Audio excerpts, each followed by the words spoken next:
యేసు ప్రభు రాకడ దినం ఎప్పుడు వస్తుందని ప్రభు చెప్పారు. మీరు మత్తయి సువార్త 24వ అధ్యాయాన్ని జాగ్రత్తగా చదివితే యేసుక్రీస్తు ప్రభు శిష్యులు అడిగారు, యుగ సమాప్తికి సూచనలు ఏంటయ్యా, ఆ దినం ఎప్పుడు వస్తుందనంటే ఆ యొక్క మహాదినానికి ముందున్నటువంటి సూచనలు చెప్పాడు.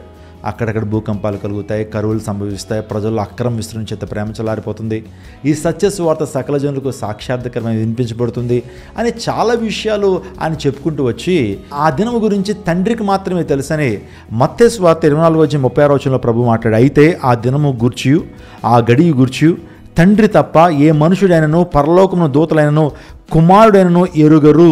మనుషులకు తెలియదు, దేవదూతలకు తెలియదు, ఆయన కుమారుడు యేసుక్రీస్తు ప్రభు వారికి తెలియదని ఆయన ఆ దినం గురించి చెప్పలేదండి. ఆయనకు తెలిసినా సరే ఆయన దాటేసేసాడు. ఎందుకు ఈ మాట చెప్పానంటే ఆ దినము దొంగవలే ఉంటుందని తెస్సలోనిక రాసిన పత్రిక 5వ అధ్యాయం 2వ వచనం రాయబడింది. ప్రభు దినము దొంగవలే ఉంటుంది అంటే యేసు ప్రభు రాకడ దినం ఎలా ఉంటుందంటే చెప్పిరాడు ఆయన.